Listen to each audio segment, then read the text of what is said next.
బంగ్లాదేశ్ ప్రస్తుతానికి ప్రపంచవ్యాప్తంగా సంచలనంగా మారింది. ఆ దేశ ప్రధాని షేక్ హసీనా గారు సైనిక విమానంలో పారిపోవాల్సిన పరిస్థితికి వచ్చింది.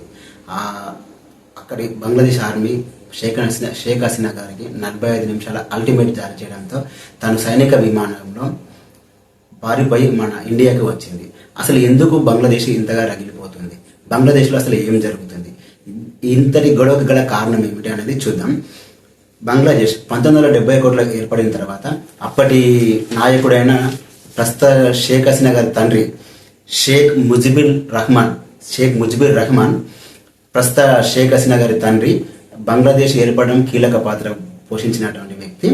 అతను బంగ్లాదేశ్ ఏర్పడినప్పుడు చాలా మంది అమరులయ్యారు. దాదాపు 30 లక్షల మంది చనిపోయారు. ఆ 30 లక్షలకు సంబంధించి న్యాయం చేయాలనే ఉద్దేశంతో షేక్ ముజిబుర్ రహమాన్ గారు రిజర్వేషన్లను తీసుకొచ్చారు. బంగ్లాదేశ్లో మొత్తంగా ప్రభుత్వ ఉద్యోగాల్లో 56% రిజర్వేషన్లు ఉన్నాయి. ప్రభుత్వ ఉద్యోగాల్లో ఈ 56%లో దేశం కోసం ప్రాణాలు అర్పించిన కుటుంబాలు 30 లక్షల మంది ప్రాణాలు అర్పించారు కదా, 30 లక్షలకు పైగానే ఉంది. ఒక లెక్కల ప్రకారం 30 లక్షలకు పైగా కుటుంబాలు ఉన్నాయి కదా, వాళ్ళకు సంబంధించి వాళ్ళ కుటుంబాలకు న్యాయం చేయాలనే ఉద్దేశంతో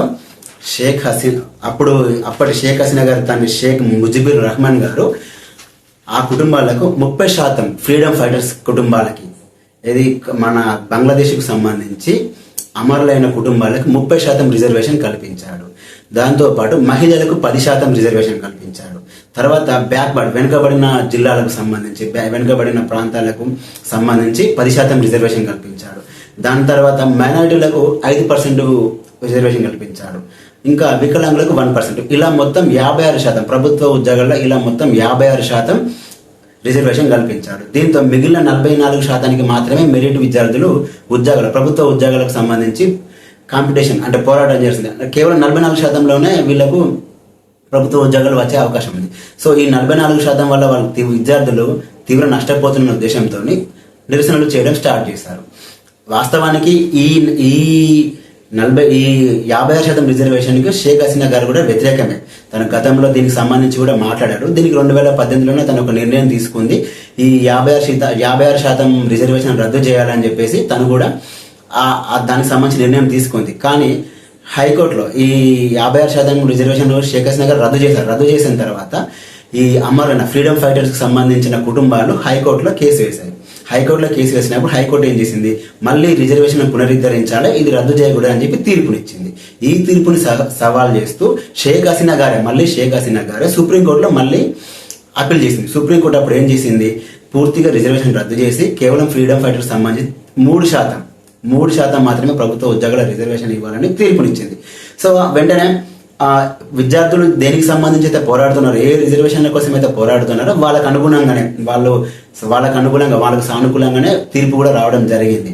అయినా కూడా ఈ విద్యార్థులు ఈ రిజర్వేషన్ కోసం పోరాడే సమయంలో షేక్ హసీనా గారు కొన్ని చర్యలు తీసుకున్నారు. ఆ చర్యల టైంలో ఈ నిరసన తెలుపుతున్న విద్యార్థుల్లో కొంతమంది విద్యార్థులు చనిపోయారు. ఆ చనిపోయిన విద్యార్థులకు సంబంధించి నైతిక బాధ్యత వహిస్తూ షేక్ హసీనా గారు రాజీనామా చేయాలని విద్యార్థులు వాళ్ళ యొక్క నిరసన ఇంకా ఉధృతం చేశారు. రిజర్వేషన్లకు సంబంధించిన పోరాటం ముగిసిపోయింది. దానికి సంబంధించి వాళ్ళు అనుకున్నట్టుగానే వాళ్ళకి అనుకూలంగా తీర్పు వచ్చింది, అయిపోయింది. అయినా కూడా విద్యార్థులు షేక్ హసీనా గారు తీసుకున్న నిర్ణయాల వల్ల, షేక్ హసీనా తీసుకున్న చర్యల వల్ల కాల్పుల్లో కొంతమంది విద్యార్థులు చనిపోయారు. ఆ విద్యార్థులు చనిపోయినందుకు వాళ్ళ మరణానికి నైతిక బాధ్యత వహిస్తూ షేక్ హసీనా గారు రాజీనామా చేయాలని వాళ్ళ నిరసనలు ఇంకా ఉధృతం చేశారు. ఈ ఉధృతానికి బంగ్లాదేశ్లోని విపక్ష పార్టీలు, అలాగే కొన్ని ఎక్స్టర్నల్ కంట్రీస్ లైక్ పాకిస్తాన్ లా ఉంటాయి కదా, అందులో ఆ ముసుగులో ఆ ఉద్యమాన్ని ఇంకా ఉధృతం చేశాయి. ఆ ఉధృతం కాస్త తారాస్థాయికి చేరడంతో ఆర్మీ వాళ్ళు షేక్ హసీనా గారికి 45 నిమిషాల అల్టిమేటం జారీ చేశారు. విద్యార్థుల నుంచి మేము కాపాడలేమండి, మీరు రాజీనామా చేసి వెంటనే దేశం విడిచి వెళ్ళిపోవాలని షేక్ హసీనా గారిని డిమాండ్ చేశారు. వెంటనే షేక్ హసీనా గారు కూడా తనకు సంబంధించిన కొన్ని డబ్బు, కొంచెం బంగారు అండ్ వాళ్ళ సిస్టర్ని తీసుకొని సైనిక విమానంలో ఇండియాకు పారిపోయి వచ్చింది.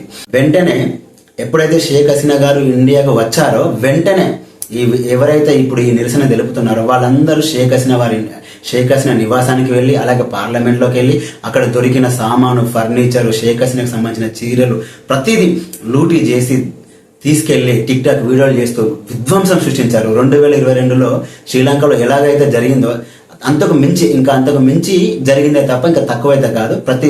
షేక్ హసీనాకు సంబంధించి ఇల్లును మొత్తం ధ్వంసం చేసి అందులో ఉన్న ఫర్నిచర్ని, తనకు సంబంధించిన చీరలని, dining table each and every దోచుకెళ్లారు ఈ నిరసన తెలిపేవాళ్ళు. ఒకవేళ వీళ్ళు నిజంగా రిజర్వేషన్ల కోసమే పోరాడితే దానికి సంబంధించిన తీర్పు వచ్చింది, అయినా కూడా పోరాడుతున్నారంటే వాళ్ళకి కావాల్సింది షేక్ హసీనా పతనం, వాళ్ళకి కావాల్సింది షేక్ హసీనా రాజీనామా చేయడం అన్నది. దీనికి సంబంధించి కొన్ని దేశాల హస్తం కూడా వెనుక ఉందని, కొన్ని దేశాల హస్తం కూడా ఉందని అంటున్నారు. ఓకే, ఇక్కడికి ఇది ఎలా ఉంటే ఈ ముసుగులో బంగ్లాదేశ్ లో ఉంటున్న మన హిందువుల మీద, అలాగే హిందూ దేవాలయం మీద దాడులు చేస్తున్నారు. హిందువుల ఇళ్ల మీద రాళ్ళు విసరడం, వాళ్ళ ఇంటి ముందే ఫర్నిచర్ కాల్ చేయడం, వాళ్ళని కొట్టడం, తిట్టడం, విపరీతమైన హిందువుల మీద దాడి. అక్కడెక్కడో అప్పుడెప్పుడో పాలస్తీనాలో ఒక దాడి జరిగితే కొంతమంది సెలబ్రిటీ సోకాళ్ళు మేధావులు కొంతమంది మేధావులు ఆల్ ఐసాన్ రాఫాని స్టోరీలు పెట్టిన మేధావులు ఇప్పుడు మన పొరుగు దేశంలో మన హిందువుల మీద ఇంత దాడి జరుగుతున్నా కూడా ఏ ఒక్కరు కూడా మాట్లాడినదే లేదు. ఇప్పుడు ఏమైపోయారు వీళ్ళంతా? ఆల్ ఐసాన్ రాహాని మాట్లాడిన సోకాళ్ళు మేధావులంతా ఇప్పుడు ఏమైపోయారు? మన హిందువుల మీద ఇంతలా దాడి జరుగుతున్నా కూడా ఒక్కొక్క వీడియో చూస్తే, ఇప్పుడు ఇక్కడ నేను ప్లే చేయలేను, ఫేస్బుక్, ఇన్స్టాగ్రామ్ లో మీకు వీలైతే చూడండి, కొన్ని వీడియోస్ క్లిప్స్ ప్లే అవుతున్నాయి. విపరీతమైన దాడి చేస్తున్నారు. ఈ దాడి అంతా చూస్తుంటే ఇదంతా కావాలనే చేస్తున్నారు, ఇదంతా కేవలం కావాలని చేసిందే. మన హిందువులను అనగదొక్కడానికి చేసినట్టుగానే ఉంది. రిజర్వేషన్ల వరకు పోవడం వరకు బాగుంది, దాని తర్వాత జరిగే ప్రతి పరిణామం కూడా హిందువులను టార్గెట్ చేస్తూనే జరుగుతుంది. హిందువుల మీద దాడులు విపరీతంగా జరిగినాయి. దీనికి సంబంధించి మన భారత ప్రభుత్వం కూడా చర్యలు తీసుకోవడానికి సిద్ధంగానే ఉంది. ఇంకా దానికి సంబంధించి చర్చలు కూడా జరుగుతున్నాయి. ఇది బంగ్లాదేశ్ లో జరిగిన ఇంత మారణకాండ జరగడానికి కారణం ఏంటంటే ముఖ్యంగా రిజర్వేషన్లు. ప్రస్తుతానికైతే రిజర్వేషన్లకు సంబంధించిన వివాదం ముగిసినట్టే, అయినా కూడా బంగ్లాదేశ్ లో ఇప్పటికైతే ఇంకా శాంతి ఏం నెలకొనలేదు. ప్రస్తుతానికి బంగ్లాదేశ్ కు సంబంధించి ఆర్మీ కంట్రోల్లో ఉంది, పూర్తిగా ఆర్మీ కంట్రోల్లో ఉంది. షేక్ హసీనా గారు ప్రస్తుతానికైతే మన ఇండియాలోనే ఉన్నారు, ఇక్కడ నుంచి లండన్కి వెళ్ళిపోతున్నట్టు చెప్తున్నారు. దయచేసి ఈ వీడియోని లైక్ చేయండి, మన ఛానల్ సబ్స్క్రైబ్ చేయండి. Thank you for watching.